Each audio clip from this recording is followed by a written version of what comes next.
Todos. Então, falar sobre pedir o que tereis, a gente começa com a seguinte pergunta que acaba inquietando todo mundo, né? Se Jesus disse pedir o que tereis, porque tantas vezes nós pedimos e não obtemos nada?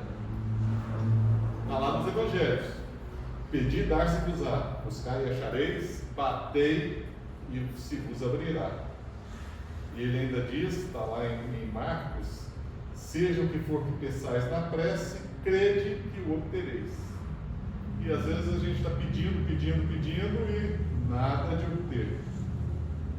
A gente não pode deixar de pensar e refletir no cego Bartimeu. Eu cortei a restante, porque a história é conhecida, mas o Bartimeu estava lá em Jericó. Ele vivia da misericórdia alheia, porque era um pedinte, e certamente tinha uma boa vida, porque todos, Jericó era uma cidade rica, boa vida na possibilidade. Vivia da esmola alheia, e certamente, por ser uma pessoa conhecida, né, filho de Timeu, existem algumas especulações sobre a biografia dele, o que o pai dele fazia, e disse que Bartimeu já tinha procurado todos os recursos da época, os médicos que eram possíveis, os recursos do tempo. E ele ouve falar de Jesus e ele se movimenta, ele sai da sua posição de pedinte, onde ele mantinha a sua vida, e ele vai em direção a Jesus na sua cegueira, gritando: Jesus, filho de Davi, tem de piedade. Ou seja, ele reconhece Jesus como oriundo da casa de Davi, nascido em Belém, e ele, com sua cegueira, ele enfrenta a multidão até chegar diante de Jesus. Ele chega diante de Jesus e Jesus pergunta a ele: o que queres tu de mim? O que queres que eu te faça? E Bartimeu diz: que eu veja, Senhor. E Bartimeu tem o exemplo do pedir o que tereis, porque ele está numa posição do dia a dia, na posição cômoda, em que ele mantém a sua vida, então ele sai da posição que ele está no cotidiano, ele enfrenta as dificuldades e no momento também de pedir, ele sabe exatamente o que ele quer. E é a reflexão para a gente perguntar: se eu peço e não obtenho, por que eu não consigo? Será que eu estou saindo da minha posição atual e disposto a enfrentar uma mudança? O que a mudança de Bartimeu traz para ele? A mesma complicação que teve Lázaro. Lázaro, que foi ressuscitado, ele enfrenta, o Hermano Pires faz uma explanação muito interessante disso, ele enfrenta um problema grande, porque na medida em que ele é ressuscitado, o nome dele já estava no livro dos mortos, ele não tem seu nome retirado do livro dos mortos. Bartimeu, a mesma coisa, se ele é curado, o cego de nascença teve esse problema quando ele vai no templo e diz: Jesus me curou, e o templo não havia conseguido. Bartimeu vai enfrentar uma outra situação depois, o reconhecimento dele como um ser normal. Ou seja, ele está disposto a uma mudança extremamente radical, e ele vivia da mendicância, passará não mais a viver. Que tipo de mudança, então, ele aspirou? Uma mudança radical. Quando nós pedimos uma mudança radical, e a mudança radical não é: agora eu vou sair daqui, fazer um implante de cabelo, botar um brinco, tatuagem no cotovelado, comprar uma moto e sair pelo mundo. Mudança radical é uma mudança de perspectiva de vida. E não é uma perspectiva como, às vezes a gente toma como exemplo São Francisco, só o exemplo exterior de largar tudo para trás porque a riqueza não interessa. Não, é a mudança da forma como eu enxergo o mundo. É passar a enxergar o mundo com a visão do Espírito. Passar a perceber no mundo que todas as operações que existem, operações no sentido de operação relacional, tudo que existe, parte de um princípio maior, de um princípio transcendente. Parte de uma dimensão que nós podemos chamar de uma dimensão metafísica. Quando eu tenho essa perspectiva, eu consigo perceber inicialmente qual é a minha necessidade. Eu vou me movimentar em direção a ela. Se eu não consigo perceber, eu não tenho esse estímulo, esse movimento. É o que Paulo diz na segunda carta aos Coríntios, no capítulo 4, versículo 6, nós trazemos esse tesouro em vasos de barro, para a glória de Deus. E ele diz, nós viveremos tribulações, mas não angústias. Ou seja, Paulo está falando de um tesouro em vaso de barro, que é o nosso corpo, que é extremamente frágil, que é a materialidade, que é extremamente frágil, que não se sustenta, porque todo o mundo que temos, ele se renova. Os Espíritos nos dizem isso, né? A lei do progresso, tudo se renova, e a gente percebe isso, a física mostra. Mas nós trazemos esse tesouro. Se o tesouro está em vaso de barro, não é o vaso de barro que é o tesouro. E passaremos por tribulações para a glória de Deus, mas não ficaremos angustiados. Ou seja, se eu tenho essa perspectiva de mundo, essa perspectiva de vida, eu estou tranquilo, eu vou saber viver. Por isso que tem que existir uma inteligibilidade como requisito. E nós vamos ver com São Paulo, se eu não entender o que significam as palavras, meu coração ora, mas a minha inteligência não colhe fruto. Então, não é só orar e meu coração ora, é o sentimento e a inteligência que ele está falando aqui, não é o puro racionalismo, mas é o atributo do Espírito. Então, não adianta eu fazer a oração só na aflição se eu não estou em sintonia com o que eu estou pedindo, né? E a eficácia da prece, existe aquela objeção clássica, né? Se Deus conhece nossas necessidades, por que eu vou pedir? Deus já sabe o que eu preciso, então eu posso dizer essa palavra cheio de orgulho, né? Ele já sabe o que eu preciso. O meu patrão já sabe que eu preciso do salário, eu tenho que todo mês pedir, ele vai lá e me dá. Então, essa lógica é uma lógica do orgulhoso. A lógica do humilde é: eu sei que o Senhor sabe as minhas necessidades, mas eu te peço não porque o Senhor esqueceu, mas porque eu estou tomando conhecimento delas. E quando eu tomo conhecimento delas, eu realmente reflito: será que eu preciso mesmo? Quando eu tomo conhecimento das minhas reais necessidades, a gente entra naquela condição da pessoa que está com o carro ainda completamente novo na garagem, usa pouco, mas eu vou trocar de carro, porque eu troco de carro a cada 3, 4 anos. Então chegou a época, eu vou lá trocar. E ele chega e fala assim: que eu preciso mesmo trocar? Essa é diferente daquela pessoa que já sabe realmente a necessidade. Eu tenho essa necessidade. E muitas vezes os nossos pedidos a Deus vai nessa indecisão. Será que realmente eu necessito isso que eu estou pedindo? Quais as consequências disso? Isso aí é a inteligibilidade, que é o pensar com o Espírito, né?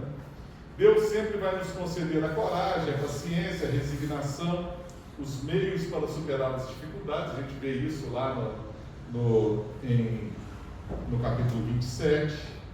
E Allan Kardec ele faz a analogia que Deus age como um pai criterioso que recusa ao filho o que é contrário aos seus interesses. É o que Jesus diz, que Deus não dá uma cobra para quem pede peixe, não dá uma pedra para quem pede pão, né? Então a gente tem que saber pedir. Como cirurgião que permite a dor da operação que trará a cura. Na época de Kardec não tinha anestesia, né? E vem a grande máxima: ajuda-te que o céu te ajudará. Então Deus assiste aqueles que agem, né? Ele não socorre os que tudo esperam sem fazer uso de suas faculdades. Ou seja, eu vou ficar quietinho aqui porque Deus sabe o que faz e o mundo vai conspirar ao meu favor. A casa está pegando fogo, eu vou ficar quieto porque o céu vai apagar o incêndio. Esperar o bombeiro e a chuva. Ele chamar o bombeiro e ele espera a chuva. Exato. Ou chama o bombeiro e fica quieto e morre sufocado. Então, por isso que a prece, ela envolve, a gente vai ver lá em André Luiz, que ela envolve também uma analogia com a física. Porque ela viaja do emissor ao receptor. Então, Allan Kardec usa a analogia da propagação do som. O ar é o meio, né? A gente emite as partículas, a gente emite ondas vibratórias, as partículas vibram, sensibilizam o tímpano, que ativa os pequenos ossículos dos ouvidos. Eles transformam então aquela onda vibratória, aquela onda sonora em onda vibratória, e da onda vibratória é transformada em impulso nervoso, que é codificada pelo cérebro e a pessoa compreende. É isso que acontece na parte física da audição. E a gente não pode falar que é o mesmo que acontece com a visão. E nem mesmo com a audição é isso realmente que acontece. Porque na visão, só fazendo uma analogia, a gente tem a impressão que nós estamos enxergando tudo continuamente. É verdade isso? Vocês estão me enxergando continuamente? Não estão enxergando continuamente porque todo mundo pisca. Então você tem interrupções. Mas mesmo assim eu tenho percepção do que está acontecendo atrás de mim. Porque quando eu cheguei eu delimitei e tudo, e se eu não for pego de surpresa que tem uma porta falsa que alguém vai abrir, eu sei da estabilidade do que está acontecendo. Mas muitas vezes acontece de eu olhar fixamente para uma pessoa que está de costas para mim e essa pessoa virar porque tem a impressão que está acontecendo, aquela pessoa está olhando para mim. Mas por que a gente tem essa ilusão? É aquela questão da visão remota.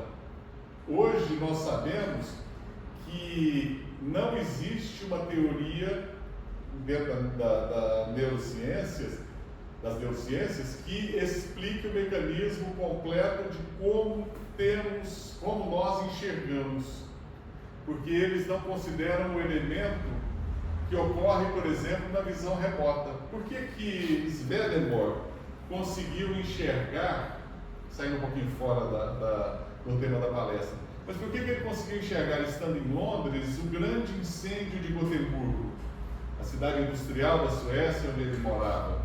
E o mundo só teve notícia 3 dias depois através do jornal. Se fosse hoje em dia, o mundo já estava sabendo, até que foi o Bolsonaro que mandou incendiar o Gotemburgo. Mas como é que ele enxergou tudo aquilo? Visão remota. Visão remota é algo tão sério que é arma militar. Visão remota já foi utilizado para derrubar a Bolsa de Nova York por espiões russos. e teve contra-espionagem americana. Se vocês forem buscar na história, sabendo pesquisar direitinho, vão ver isso. E como as pessoas enxergam? Com os olhos? Não, a gente enxerga com o nosso elemento espiritual, né? A gente registra através de por nossa sensibilidade. O perispírito consegue capturar tudo aquilo e algumas pessoas, e isso, visão remota é passiva de treinamento, trazem para a consciência. Se a gente sabe isso, que isso ocorre com a visão, que a gente consegue ir para uma dimensão além do que está à nossa frente, aquilo que os nossos olhos enxergam, por que Deus não enxergaria? Então a prece e os espíritos amigos, os espíritos intercessores, a prece funciona dessa maneira.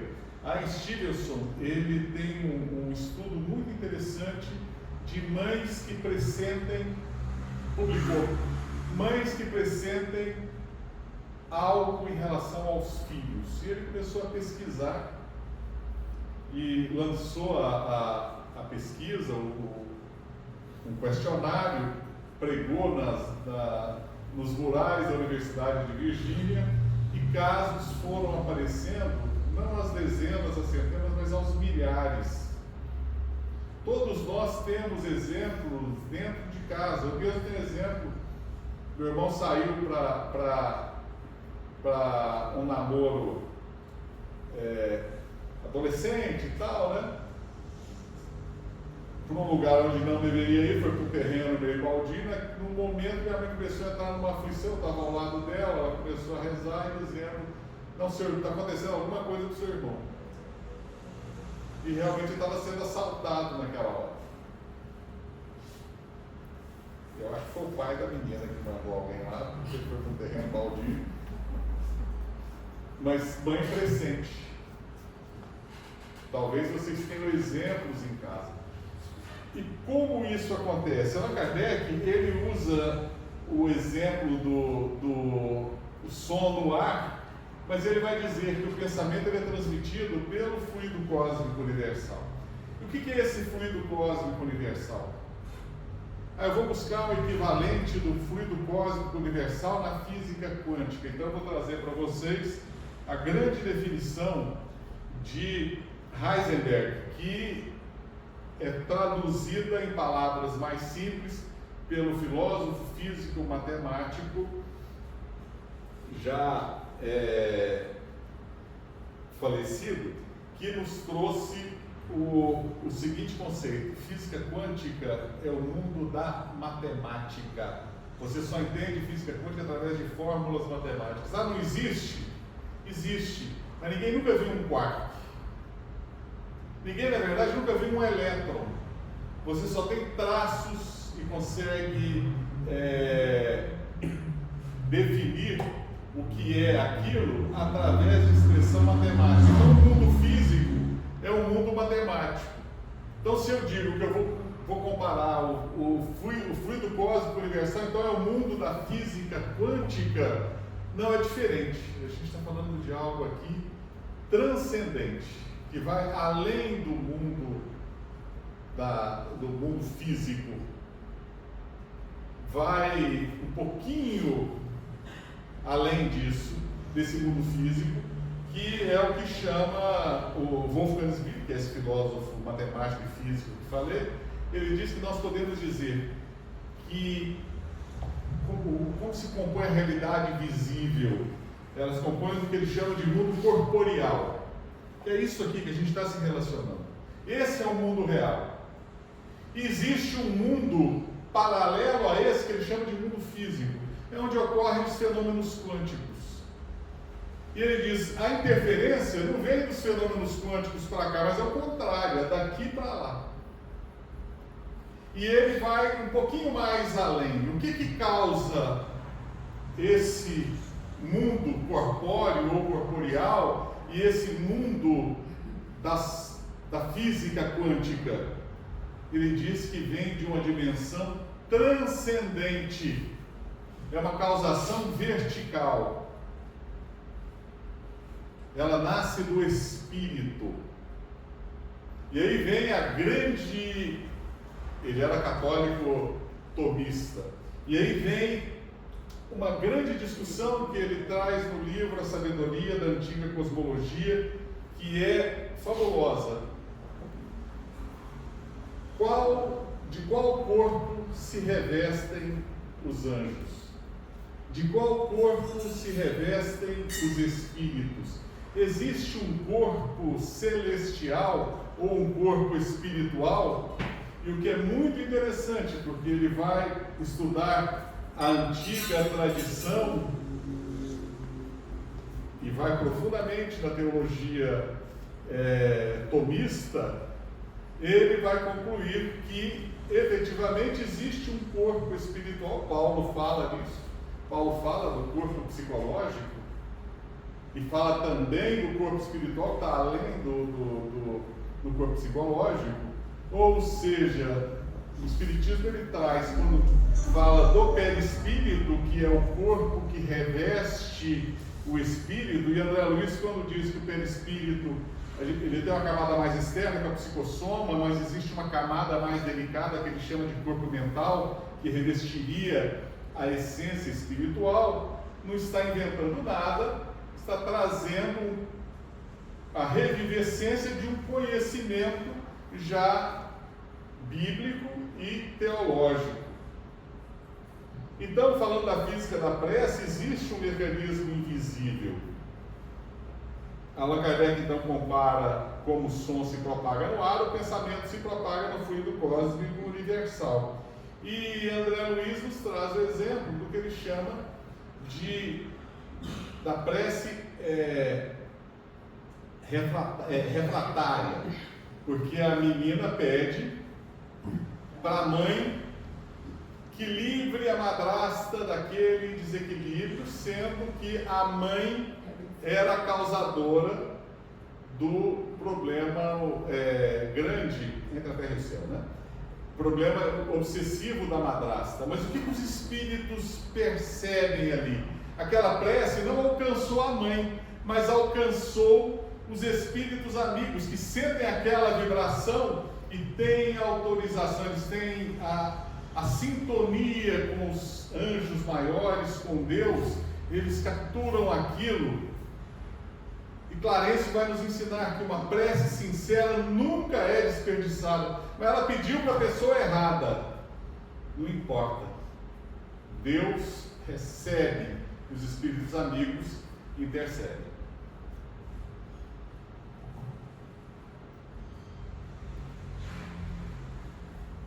Então, a prece funciona nesse mecanismo de transmissão e recepção.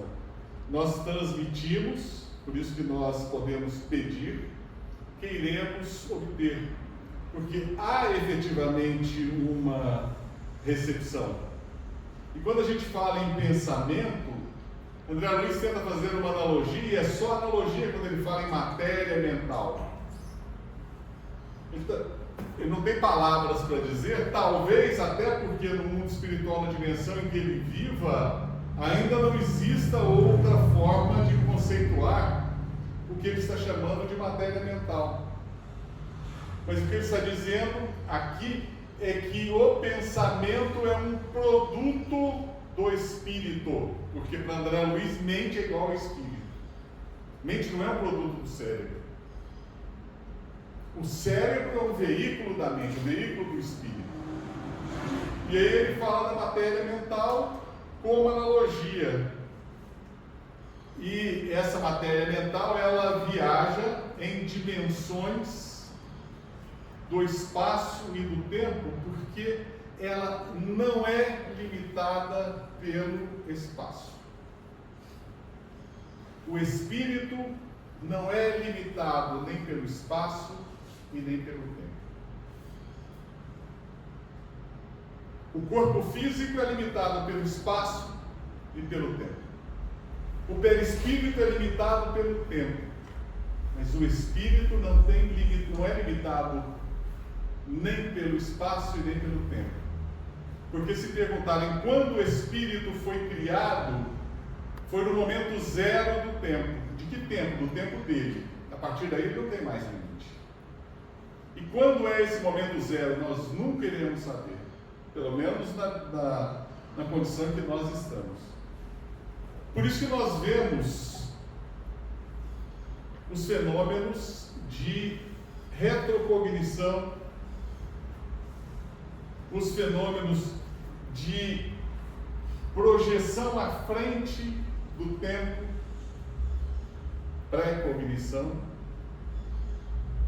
porque o perispírito ele não é limitado pelo espaço, ele pode viajar no tempo.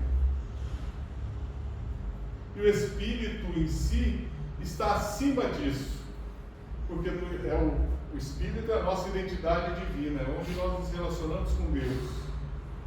Tomás de Aquino diz que nós somos seres espirituais, e ele usa um termo diferente do ser eterno, que tem o mesmo significado. Ele diz que nós somos eviternos. Por que eviternos? Porque nós fomos criados em um determinado momento. Isso é diferente de Deus, que é eterno, porque é incriado. Deus não foi criado. Aí a gente quebra a cabeça.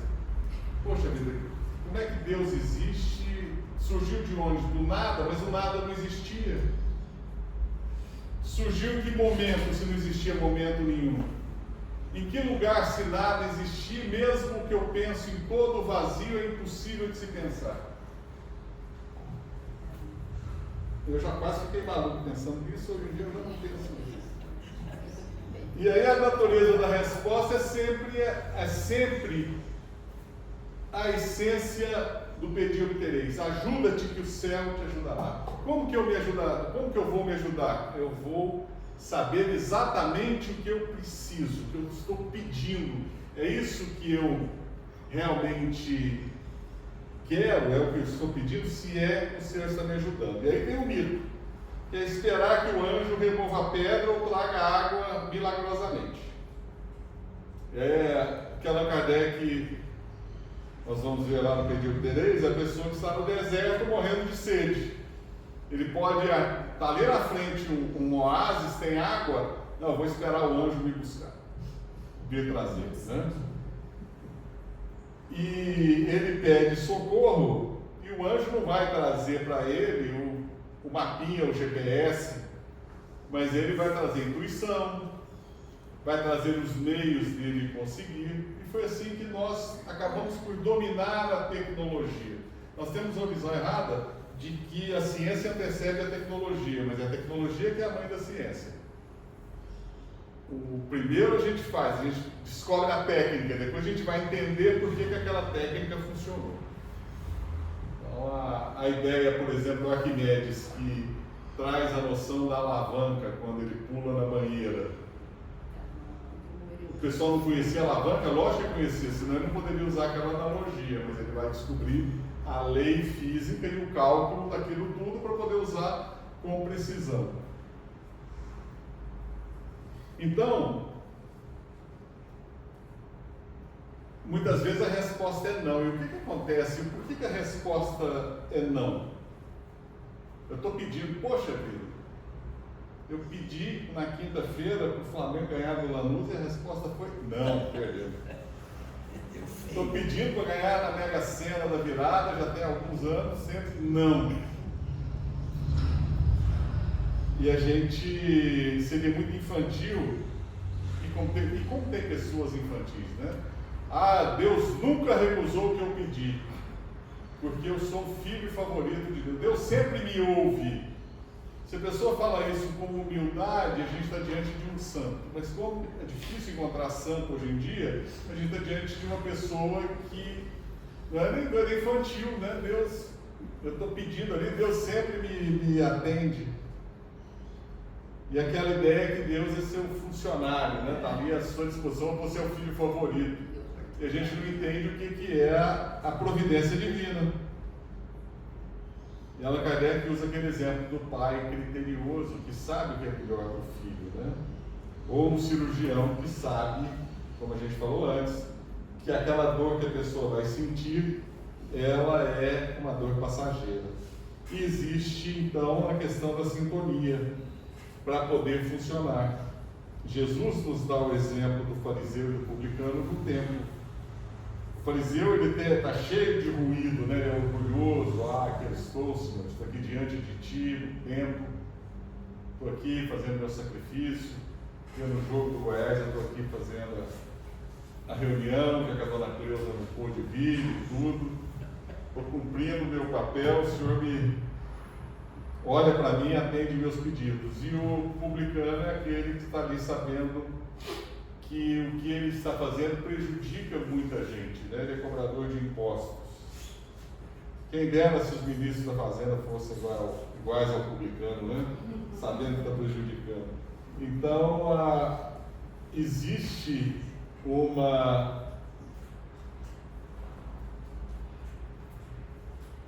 dubiedade entre eficácia e leis naturais. Porque o cético, ele vai acabar dizendo: se o universo é regido por leis imutáveis, a prece não pode alterar nada. E a realidade espiritual é completamente diferente. Aí se pergunta: o milagre existe? O espírita logo levanta e diz: não, milagre não existe porque não existe derrogação das leis naturais. Eu já digo, leis naturais não são derrogadas, mas elas não são todas compreendidas. Então, na medida em que eu não compreendo aquela lei, eu sei que o milagre existe, mas não porque uma lei foi derrubada, mas porque algo maravilhoso aconteceu. E que tipo de coisa maravilhosa que acontece? Acontece todos os dias conosco, que a gente não percebe, né? Eu vou entrar naquela esquina, não, vou entrar na outra. De repente, se eu tivesse entrado, eu teria sofrido um acidente. A intuição que eu recebo desvia um pouquinho, muda totalmente o rumo. Esqueci o nome do cantor brasileiro, do famoso acidente de Orly, que caiu o avião da Varig no aeroporto de Orly, na França. Ele ia embarcar e chegou atrasado no aeroporto, não deixaram ele embarcar, e ele criou uma confusão danada, ele ficou para trás e o avião caiu. Ou foi praga dele ou ele foi salvo, né? Não acredito que foi praga.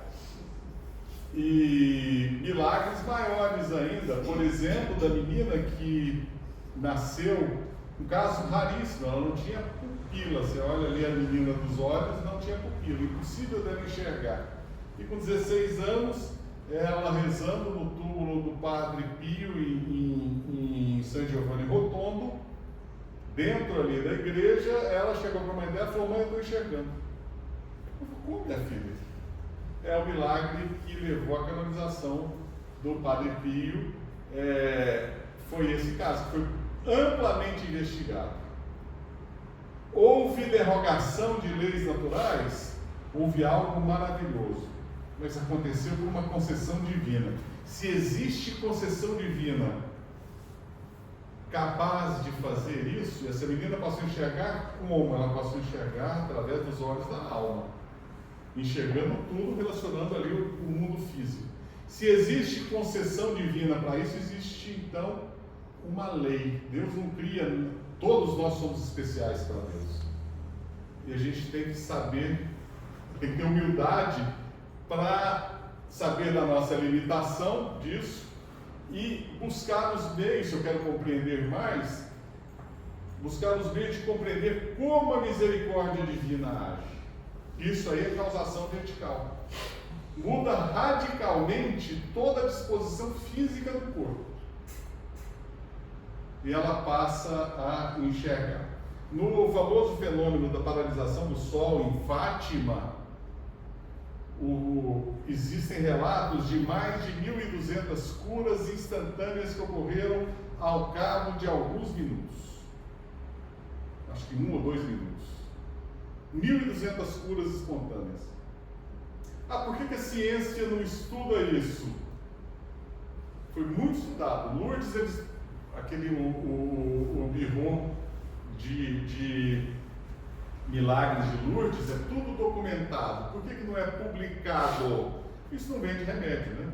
Quem publica hoje em dia é quem tem ciência que custa caro.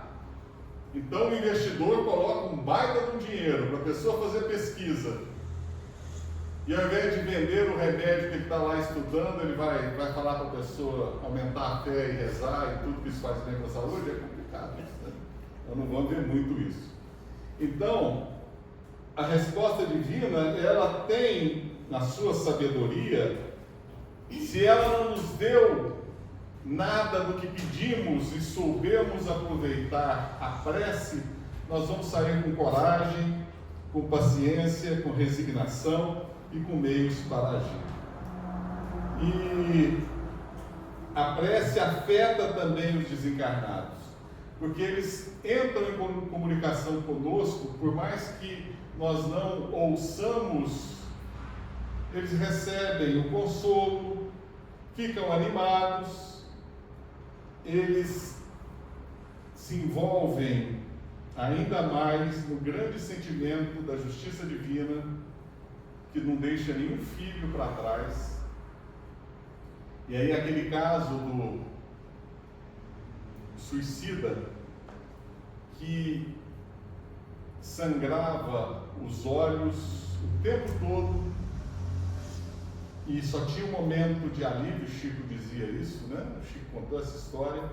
Era exatamente todo dia, no mesmo horário, onde tinha um grande alívio.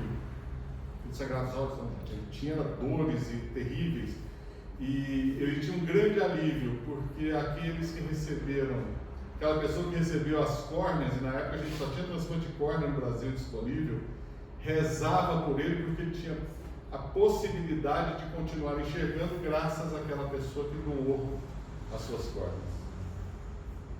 Olha como a prece afeta, né? Existe a intercessão, onde nós pedimos, e tem uma mensagem de Mesmer na Revista Espírita de 1865, o médium Monsieur d'Alembert, em que Mesmer vai dizer que o magnetismo mais potente que existe é a prece sincera e desinteressada, em que uma pessoa faz para outra, em favor de outra, sem qualquer outro interesse, sem segundas intenções. E por isso que existem curas que nós não percebemos, que nós não entendemos. Existe uma verdadeira transfusão de energia que pode revitalizar.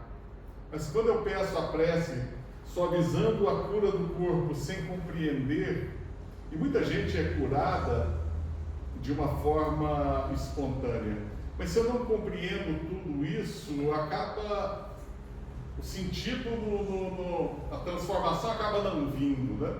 Mas o que nós podemos dizer é que dentro da história natural das doenças, existe algo que não é muito explorado, porque não é tão comum, que é a cura espontânea. Toda doença é passível de cura espontânea. Toda doença. Fulano vai morrer daquela doença, de repente a doença desaparece. Cura espontânea de câncer existe? Existe, isso tem relatos e relatos. Mas por que não aconteceu para o meu pai, não aconteceu para o fulano e Beltrano? A gente não sabe, mas para um ou outro acontece. São aqueles casos que não são estudados dentro do interesse, porque são chamados de outliers, eles estão fora da curva. E aí, como a gente deve orar, e é Bodô que vai dizer, a prece, ela não exige oratório ou hora marcada, eu não preciso ir para o meu oratório e só aquela hora. O cumprimento do dever é prece, e um pensamento rápido de gratidão ou de erro vale mais que longas orações mecânicas. Então não adianta eu chegar e vou rezar aqui 115 Pai Nosso, porque eu estou lá contando e tal, porque já desde o primeiro Pai Nosso que estás nos céus, quanto é que está o jogo? Santificado seja o vosso nome, eu já vou logo para o final.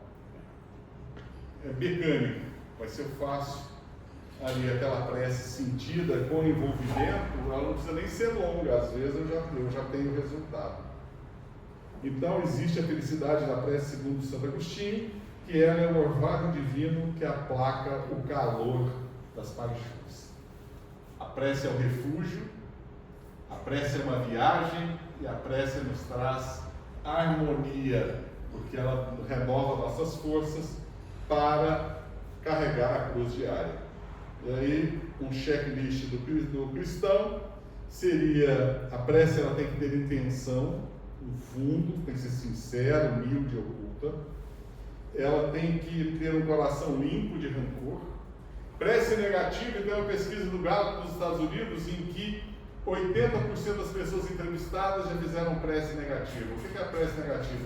Ah, Senhor Jesus, faça justiça comigo, dê um castigo naquele fulano.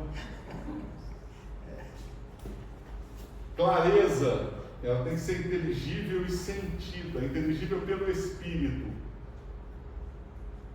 e bem sentida. Ela tem que ter ação, que é a confiança somada ao esforço próprio, que é o ajuda-te, porque o céu vai te ajudar, irá te ajudar. E ela tem que ter um alvo, que é a caridade, orar por si, pelos amigos e também pelos inimigos. Então, essas são as mensagens-chave, e lembrar sempre que a prece traz uma conexão universal, não é mágica, é um ato de comunicação que nos tira do isolamento e nos conecta à força motriz do universo. Pedir a luz que esclarece o caminho e a força que nos faz caminhar. Pedi e obtereis.